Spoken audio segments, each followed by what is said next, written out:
All right. So, is everyone here for the live stream of Gotta Sew Fast Industrial Sewing Techniques? So this is a class I've put together myself, and I usually run it at anime conventions. So most of the things I'm going to tell you guys is more catered towards what a cosplayer would be doing. This can be used for anyone who's interested in sewing. Most of my techniques are more related to garments. But there's some things that go into like different materials, like different setups and different tools that will help you work faster and better. So my background is I have 3 years industry experience sewing for a costume design company. So they want you to make as many things as fast as possible so that, if they're paying you $7 an hour, that will be, you're much more efficient if you made 10 things as opposed to you made 4 things. So here's some techniques that I've picked up, and through that. So about me, I have over 3 years industry experience. I have over 10 years sewing experience. I am 26 years old now, and I've been sewing probably since I was 5, maybe, since I could reach the pedal on the sewing machine. I currently have a bachelor's in fashion design from Central. And I have been working on my master's in apparel product technologies.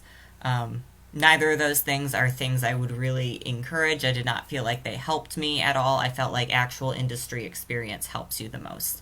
So that's actually going to be what this little class is going to be mainly about, is things I've learned with industry experience and how they can relate to like a costume designer. So the purpose of this is to help home sewers. I'm aware that most of you guys are not going to be working production. You're not going to be doing hundreds and hundreds of things in a week or anything like that. So these are going to be simple time-saving techniques that you can do with tools you probably have on hand. And for those of you who do anime conventions, to make your convention crunch of finishing your outfit that you've been procrastinating on less finishing it at 3 a.m. the day before you need to leave.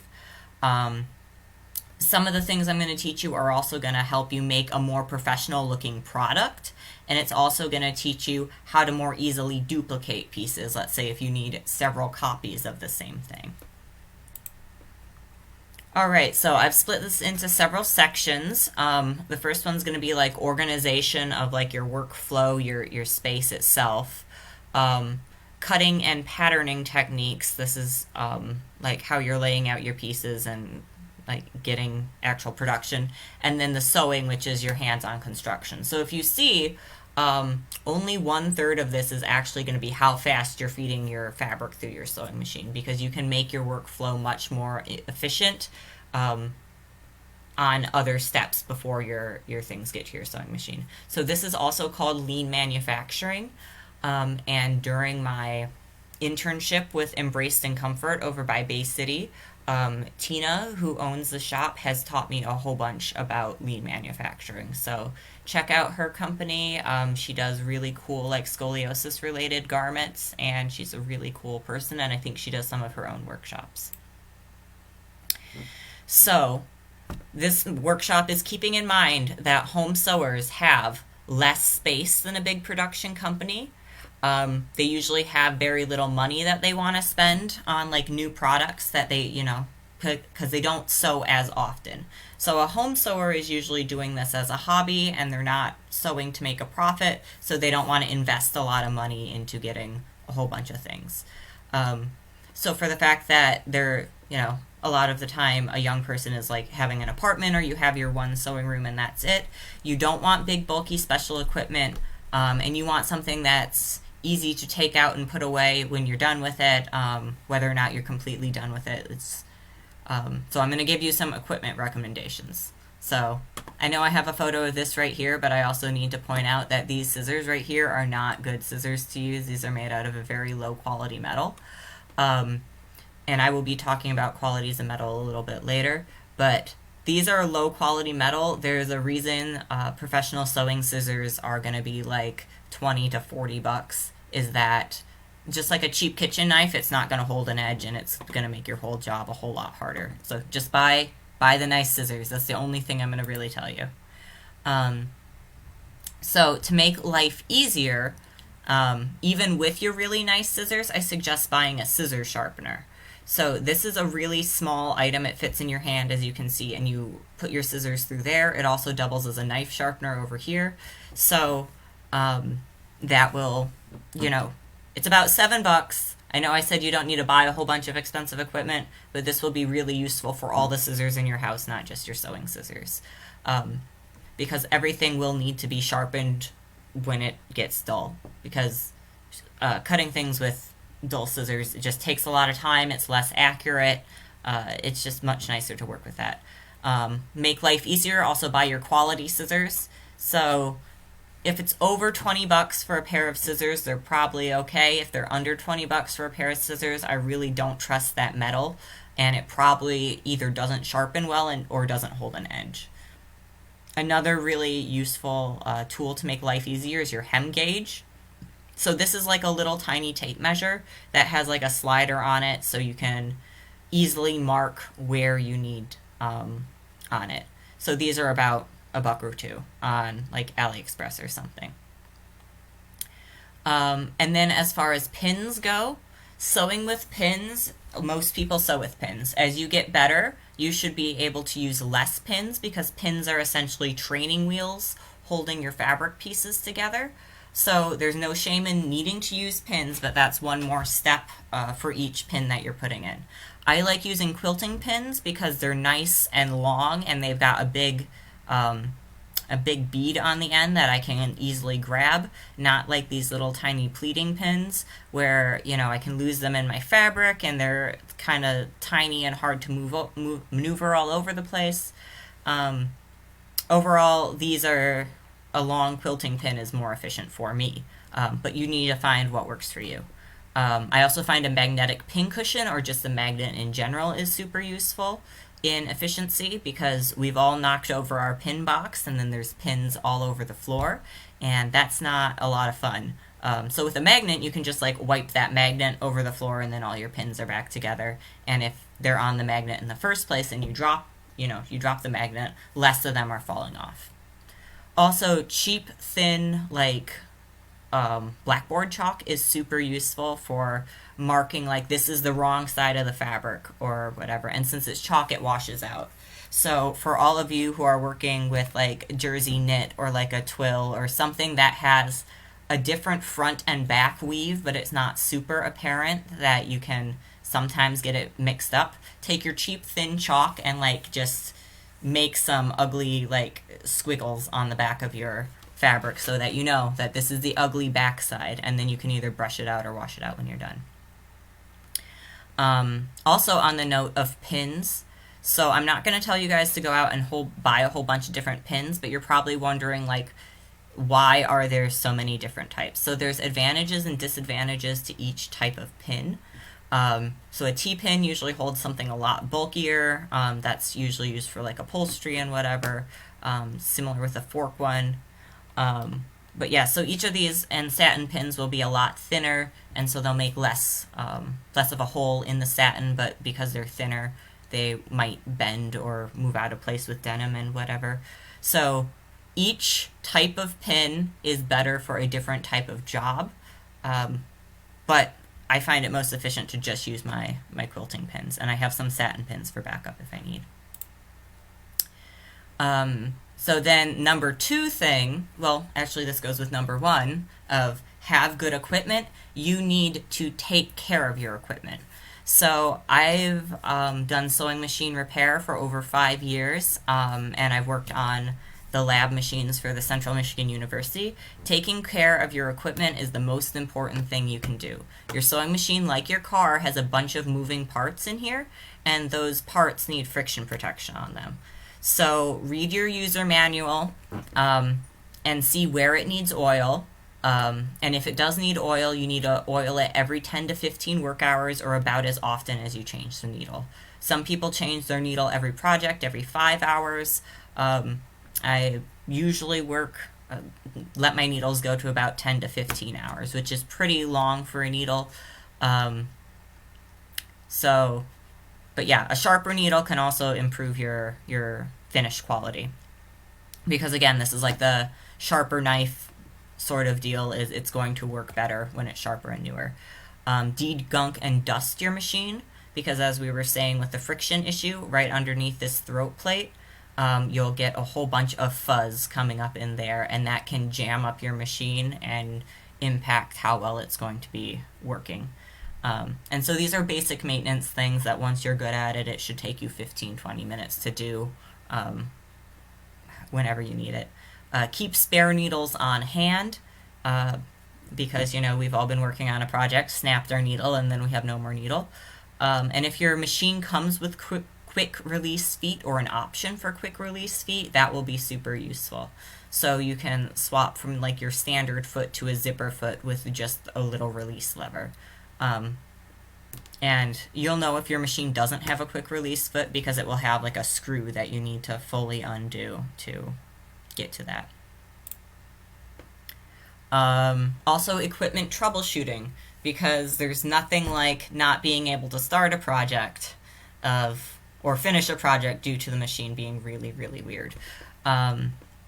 So your first thing you should do for troubleshooting is rethread your machine every once in a while. Like, you can just, you know, you weren't thinking about it and it got to get, like, the thread went wrong. Sometimes it can wind up around the little, the stopper up at the top. Check your bobbin. Sometimes you put in your bobbin wrong. Sometimes you've got rust on your bobbin. I've seen that happen before, and that's causing a friction patch. Sometimes changing your needle is important, because as we stated before, your needle's good for like a maximum 10 to 15 work hours. Just because your needle didn't snap doesn't mean it's not, doesn't mean it's sharp. A sharp new needle is really nice. If you're pressing down on the foot of your sewing machine and you can hear the motor running but nothing's moving, your belt might be wrong. This is not something I would recommend doing yourself. This is something that you would probably need to take it to someone with. But there's a belt over here that connects to the motor and drives all the parts in the machine. So that can wear out just because it's a belt. And your foot pedal tends to also wear out, like what your foot actually presses down on. I've seen those not short out, but those have worn out quite often. So for all these things up here, these are common troubleshooting you can do, and these are common issues that you might need someone to check out if you're having those. Next, we're going to talk about organization. So our machine's running, we've got good tools, now we're going to make sure that we're running optimally. And so we want to make sure that we're not running upstairs to go find a different machine that we didn't have. We want everything set up so we can easily use everything all together. So we need efficient use of space, and we want everything at our fingertips close enough that we can actually use it. So these are just some examples of room setups that I've used in the past. So I use a serger as well as my sewing machine. So that's why you're going to have two green boxes. If you just have a sewing machine, that's a little bit different. But so I'll have my sewing machine here and I can sew whatever I need, and then on the other side of my long table I have my serger, so I can pop back and forth between those two just by scooting along a long bench. And then I can use my ironing board whenever I need, because it's right along the wall. So I highly suggest everything being in the same room, very close to each other. This is another setup I've done that I've really, really liked, because this one gives me more space. This one is the star is my chair, and it's a swivel chair, so then I can sew at my sewing machine right here, and I can swivel around and I can work at my serger over here. And then my ironing board was right close also. So yeah, having your second sewing machine or your embroidery machine or whatever other tools you need in a separate room, that's all that time it needs to go. You need to go to walk to that other room, and then you need to remember where you put your things in your other room, and you need to remember all the parts you need to work on. So try to keep things at your fingertips if possible. But I understand a lot of us work at small apartments and everything.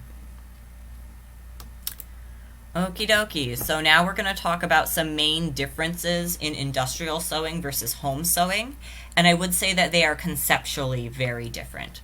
So industrial sewing, you want to make as many things as possible in the shortest amount of time, where home sewing, most people are doing this as like a hobby, a de-stressor, a fun little activity. So so there are like a lot of conceptual differences, but if you're someone who needs to get something done fast, or you just want to learn how to work faster, here's some tips that you might find useful.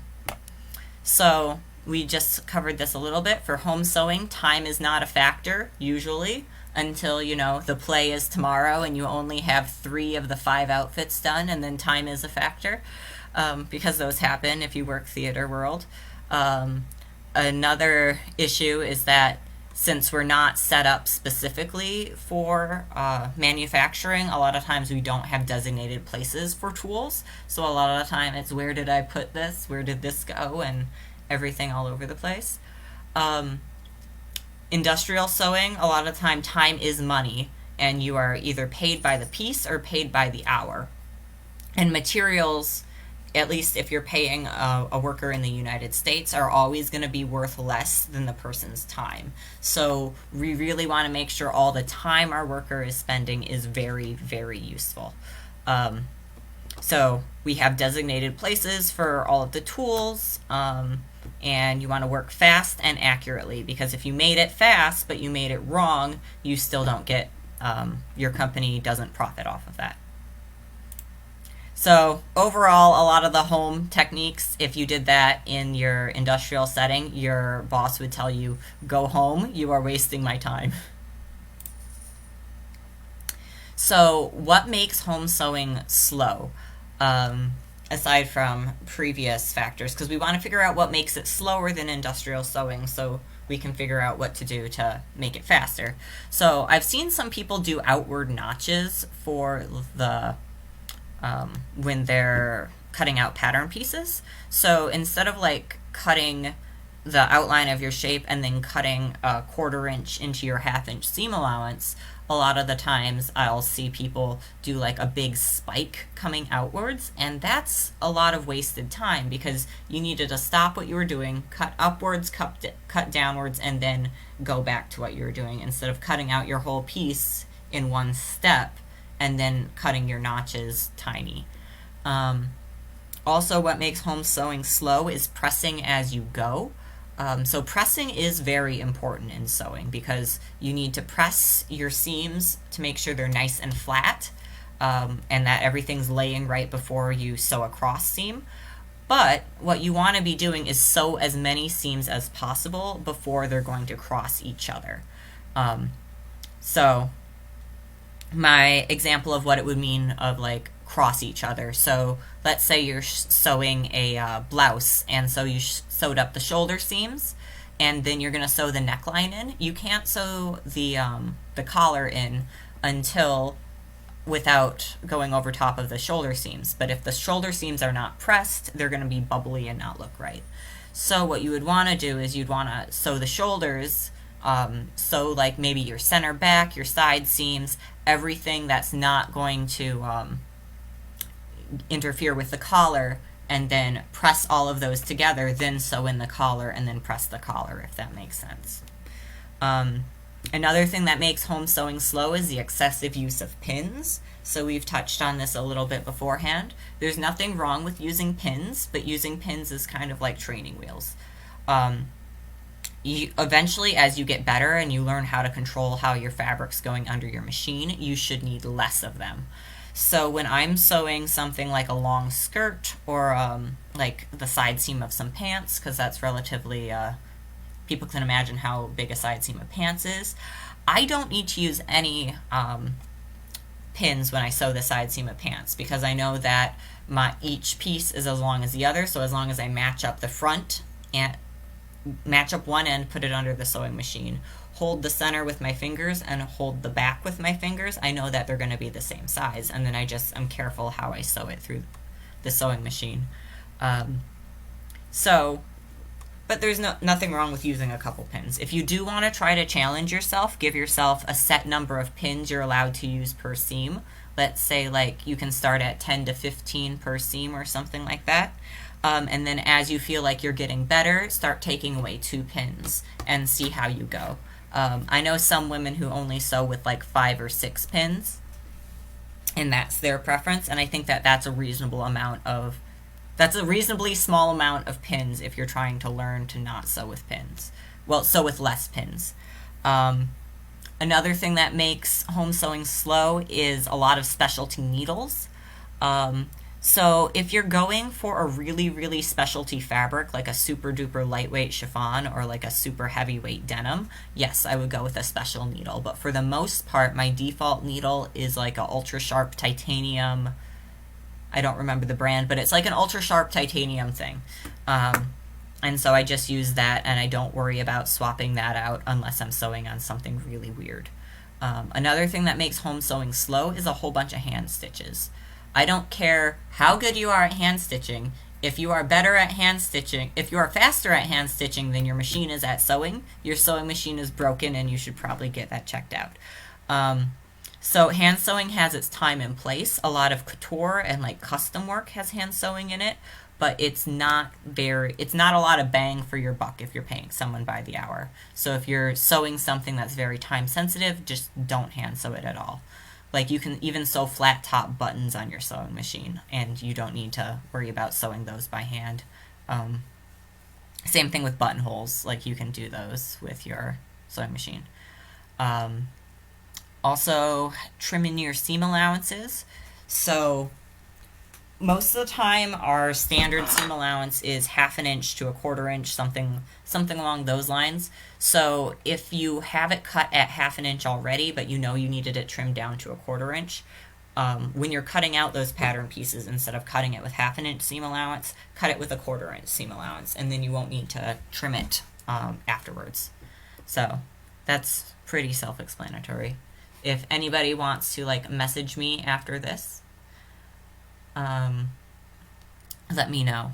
Oh, so I just got Adina's message. So a serger is an overlock machine. So a sewing machine has 2 threads, one on the top and one on the bottom, and they create like a nice straight stitch going around. Where a serger binds the edge of the fabric and loops a bunch of threads around it so it doesn't fray. So this is common in like t-shirts and knitwear because it handles stretch a lot better. Sorry about that, Adina. So efficiency. So we talked about notches. We want to do 1/4 inch inward snips if we have 1/2 inch seam allowance. You can do smaller than that. I would not do bigger than that, just in case you ever need to let your let out the thing you're making and make it bigger. Just due to the fact that any seam allowance smaller than 1/4 inch starts to get really, really unstable. So don't nip inwards more than 1/4 inch. Only press when seams cross. We've just covered that one. Avoid hand sewing at all cost. There is a time and a place for it, but if you're trying to go fast, we don't have time for that. So at seam allowances, so at seam allowance seams and will be trimmed too. Also, perfection wise. So if you're sewing for yourself and not for a client, or if you're sewing for a forgivable client, you are allowed to be a little bit off. I know a lot of you guys are perfectionists, and that is 100% wonderful and okay. But if you're trying to get it done really, really fast, we are assuming that you're getting really, really close to accurate. Give yourself about 1/4 inch to be off. So this would be like 1/8 of an inch small or 1/8 of an inch big, and that adds up to 1/4 inch that you're allowed for tolerance. Because if you notice in stores, when you're looking through like the clothing section at a store, and you pull out several things in the same size, like say the same pants in the same size, you'll notice sometimes they're a little bit different in size, even though they're technically the same size and the same brand. And that can be due to this, is that the tolerance for each seam has changed. So ideally, we are trying to make it as close as possible, but also there comes a point when you're just spending too much time, and that most people will not notice that. So industrial cutting techniques.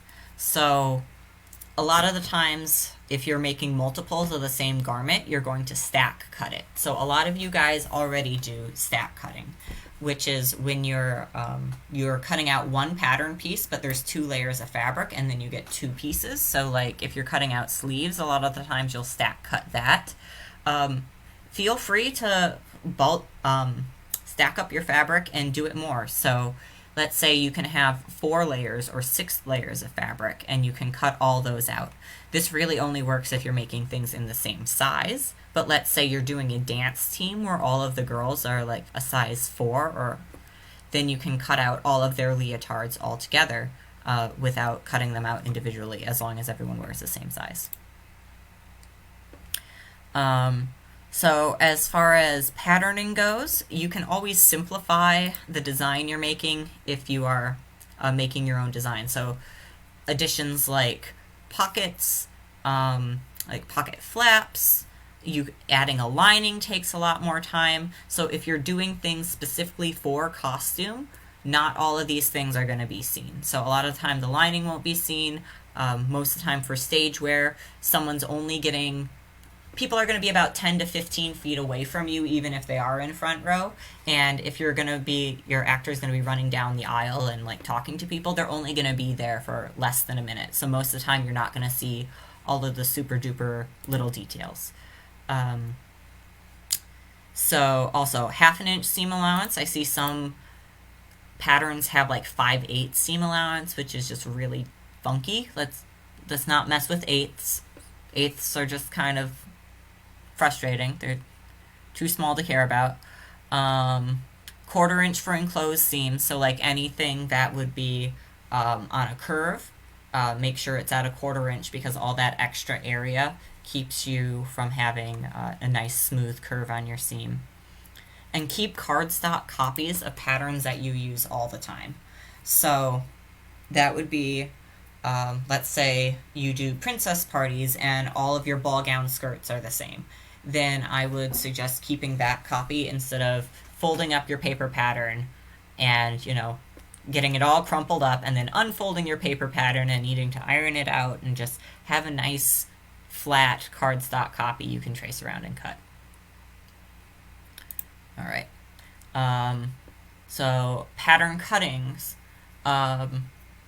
If you are using paper and you're printing your own paper if you are using paper, lighter weight paper tends to like flutter around a whole bunch, like the tissue paper that general patterns are made out of. That's super cheap, easy to produce. If you have one pattern that you're going to be using a whole bunch and you don't really want to make it out of cardstock, choose a heavier weight paper. That can also help. When you're cutting your pattern, you can pin only your grain line, because you need to make sure your grain line is right, and then you can trace around it with chalk. I find that goes quite fast for me. Remember to do your notches as 1/4 inch inward nips. Stack cut your pieces, as many as possible. Also, if your fabric is a woven, so they've got a bunch of threads going this way and a bunch of yarns going this way, you can tear straight lines in it. Always test this on a small piece first, but let's say you have a bunch of straps that you need to cut out of a woven fabric. You can just cut a little edge, make like a 1/2 inch cut inwards, and then just pull it apart with your fingers, and it will be within that within that 1/2 inch seam allowance. Alrighty. And again, these are things that work for me. You might like some of these, you might not like some of these. These are just suggestions and ideas. You will figure out what works for you best. All right, and so things about industrial sewing. So speed settings, we use tweezers to thread our machines, because we've all been there with our clumsy fingers, and it's really hard to thread things. If your machine's automatically threading, that's like hella awesome, so thumbs up if that happens. Keep multiple bobbins of the same color if you're working a lot with that color, because then you don't need to stop in the middle of whatever you're doing to wind a bobbin. You can just go with that. You can just pop out your empty bobbin and throw in a new one. So like if you're doing a lot of wedding dresses and they're all white, I'd keep, 4 or 5 white bobbins because you're probably going to use one of those per hem of the dress. Some machines have like an auto thread cutter, and that's super, super nice to have. Again, I'm not inquiring about you guys buying a new machine, but like these are cool, awesome things that if you are looking to buy a machine and you don't have one yet, these are features to look for. But the biggest thing, no matter how good your machine is how good you control your machine. So again, practice makes perfect, and the more you sew, the better you're going to get with it. And I'm going to have, I have practice pages that teach you control of the sewing machine. Those are for free. If you contact me, I also have them on my Etsy at Fishbone Links, so you can check those things out. But yeah, no matter what your machine is, you can make yourself better and faster.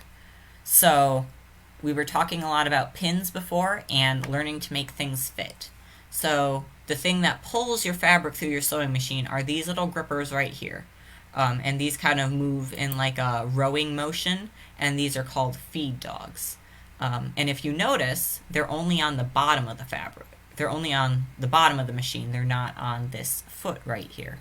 And so that makes the bottom fabric feed in just a teeny tiny bit more than the top fabric. So you want an extra amount of tension on the bottom layer of fabric, or you can use a walking foot to help you. So a walking foot is a type of sewing machine attachment that costs like $8 to $12, I think. And so that's a foot that has these little gripper thingies so it can pull on the top as well as pull on the bottom at the same time. You don't need a walking foot, especially if you know that that it's pulling the bottom layer just a little bit faster than the bottom. So, I mean, it's pulling the bottom faster a little bit. Yeah, you guys know what I'm saying. So, other things, ways to avoid hand sewing is you can stitch in the ditch. So that means I should have more pictures for this. So stitch in the ditch is something you can do with a seam that's pressed open. You can sew within that little crack between the seam, between each piece of fabric, and that hides a lot of your stitches. So like to stitch down a facing, a lot of times you can stitch in the ditch, and that's really useful.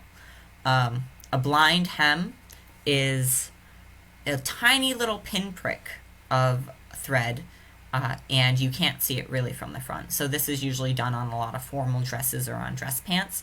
And where a lot of people do a blind hem by hand, you can do that with a special zigzag stitch. So remember, you can do that. Machine basting. So basting is super easy to do. It's a really long, really loose stitch. Just turn your machine to be the longest stitch you can and just sew. Do your basting with your sewing machine. There's nothing wrong with that.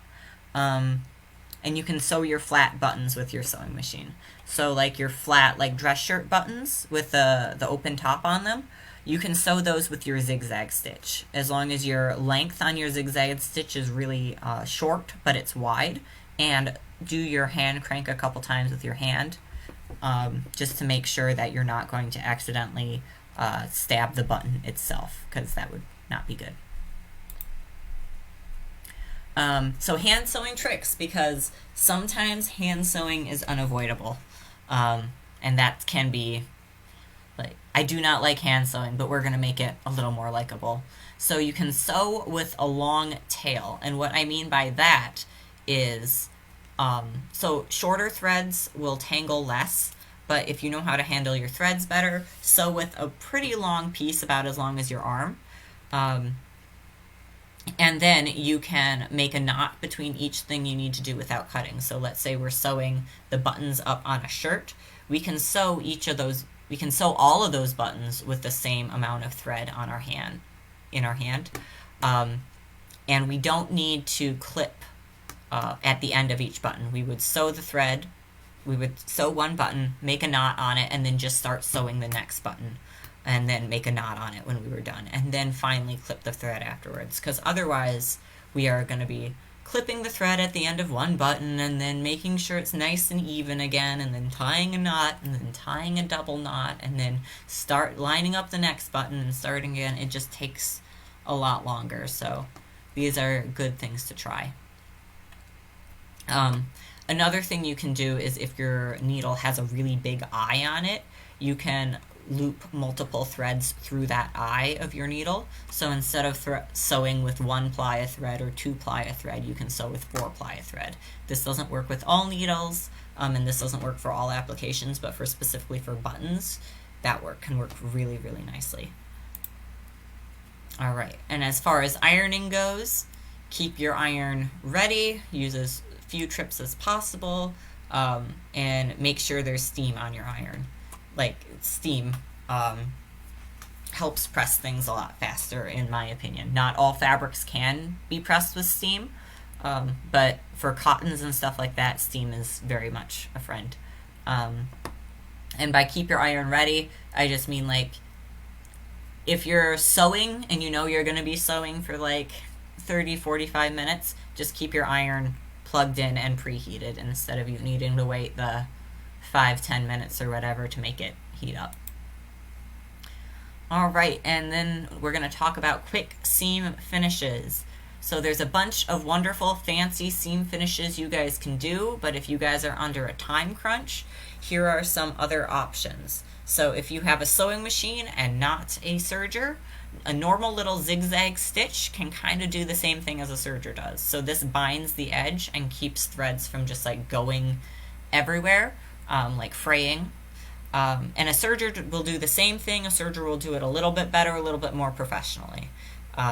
So those are 2 wonderful, quick, easy seam finishes. So for those of you who have been asking about what a serger is, here is some pictures of a serger. Alright, and so someone in chat has just asked what are good basic projects for a beginner.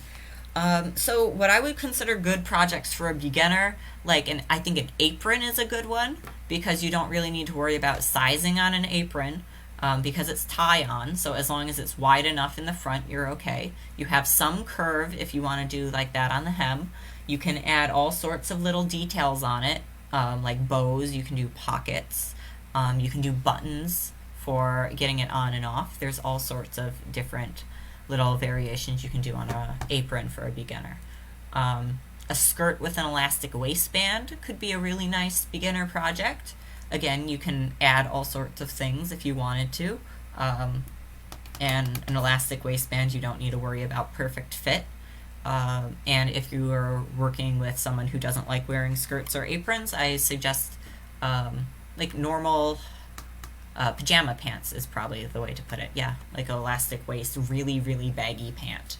That would be a little bit harder than a skirt, but it is still possible. All right, so we're going to talk about sergers. So these are the overlock machines. And as you can see, these look quite a bit different than a sewing machine. So the sewing machine, you just have 1 spool and it's up at the top. This one has 4 spools and this one has 5 spools. So how sergers work is this one with 5 spools can do everything the 4 spool one can do and more. So these are not super beginner friendly. I would suggest these only if you are very comfortable with your sewing machine, like mid-range to very comfortable with your sewing machine, because if you're just learning how to use a sewing machine that has 2 threads, these are going to be very, very confusing. I do highly recommend eventually getting one of these, though. And I do like the Singer brand of one. I own both of these models. I don't like this one as much, but I do like this one. And I've just learned that Singer does a heavy-duty version of their sergers, and I think that I've liked their heavy-duty line with other things. I haven't tried it with their serger, but I would probably recommend the heavy-duty line over top of these. So useful tips is to buy larger spools on colors that you always use. So that would be, you know what colors you always use. But so this is like a big industrial sized roll. And then these are like a little bitty itty bitty roll that like normal people buy when you have one project in the one weird color. And then this is a more realistic size of a large roll for a home sewer. So you can already see this one is several times larger than that. So if you're using, let's say, black and white a whole bunch, I would buy a whole bunch. Well, I would make sure you have these in black and white, and then keep these for your weird colored projects like orange or purple or whatever colors you don't tend to use as often. And again, so all of the things I've given you are tips of what I learned in my own experience to help me sew faster. There's nothing like, getting your hands on a project and learning what works for you. So you might try some of these things and you might be like, yeah, where has this been? Or be like, yeah, I don't like this at all. And that's totally fine. Different people are going to have different techniques that work for them. So don't only listen to me. You can also learn and research with other people who sew. So let's say your aunt is very, very fast at making sundresses. You can ask her how she's, what she does and her workflow process. So as far as other things you can ask and look for, I really enjoyed the Islander Sewing System. I'm not sponsored by these guys. I've attended one of their courses and I very much so liked it. So that was me paying with my own money, and I'm like, yeah, I got what I paid for, not like my college experience. And so I would highly recommend them. They have a pants book. They have several of these other just sewing speed techniques books. Overall, I highly recommend them. They're very, very cool. Also, the Discover Kids Beginner Sewing book is pretty cool. They've got a bunch of step-by-step pictures of different techniques to do, so that's not exactly speed sewing related, but that is technique related. And if you have all of your things in one book all together and I don't know how to do X type of sleeve, then you can look up that. So just because some people have asked me the differences in industrial equipment, and some people have wanted to buy some industrial equipment, we're going to talk about industrial equipment because I like tools. And if you don't like tools, this is probably the end of what's useful to you. So you don't need to be here, but I find this interesting. So downsides of industrial equipment is it's bulky, it's expensive, and it's not versatile. It does one thing, and it does that one thing really, really, really well. So this is the model of industrial machine I own, and this is a straight stitch machine. It doesn't do zigzags, it doesn't do embroidery, it just sews really, really fast in one direction. It holds its tension really well, it automatically cuts the thread at the end of it, and it automatically back stitches. So I find those things really useful, and then I have a small home machine to do any zigzags or different stitches, and then I have my serger to do all my overlock. But still, I'd say about 70% of my actual sewing manufacturing time is meant on this, because that's what I use, and therefore this is much quicker and easier for me. Also, I can lift the foot with the foot pedal on it, so I don't need to reach around behind the machine to lift the foot. It just automatically will lift when I'm done. It's self-oiling, so that 10 to 15 work hours oil it. I don't need to do that. It has a little intake suction that circulates oil through the machine. I still do need to clean it, though. Cleaning is still very important. As an industrial machine, it has a higher foot lift, so I can fit more fabric underneath the machine. It drives faster than a normal machine, and it's quicker to adjust. I don't really know what I was writing there. It says quick tension stitch length and adjust. I think it's just as quick to change it on your home machine, so I really don't know what I was meaning when I said that. We'll ignore that. This machine also winds the bobbin as I'm sewing. So if I notice that I'm on my last black bobbin, I can put an empty black bobbin and it will automatically wind it while I'm sewing. So those are all cool features. Do I like the machine? Yes. Is it portable? No. I guess to me it's a reasonable price because I use it all the time, but unless you're in an industrial setting, I do not suggest buying one unless you're sewing most days. It's not worth it. We're also going to talk about an industrial iron because people have asked me about this. Industrial irons I think are about 60 to $80, something like that. They have an external hot water supply, so you don't need to worry about that. This is a gallon jug that hangs on your wall, so you never need to worry about that. They're hotter. A lot of the times they have one setting, because most of the times you're going to be pressing some kind of cotton. They also don't have an auto shut-off. I really think an auto shut-off is a really good safety feature, especially if you have pets or kids, because after a certain amount of time your iron will just shut off. This one doesn't have that, but if you're sewing all day, and always need to use the iron, I do suggest them. Alright, and an industrial serger, they're faster, they're better at holding tension, good at self-oiling, and they only do one thing. So if you buy like a home serger, you will be able to get several different types of overlock stitches out of it, and as far as the types you can get out of your machine depends on what you buy, but those are basic 101. And since I usually run this at anime conventions, this would be the time that I would shoot questions, but since I'm not running this at anime conventions because we're all at home on quarantine, you can shoot me messages at, actually I can probably do this here, so here. Nope, I cannot edit it. Alright, you can find me at Eli, E-L-I, last name Zaborny, Z-A-B-O-R-N-E-Y, at gmail.com, or you guys can message me on Facebook. Alright, thank you guys for all tuning in. I had a lot of fun. I'm going to try to do more of these. Yeah, this keeps me busy, and you guys are awesome, so thank you very much.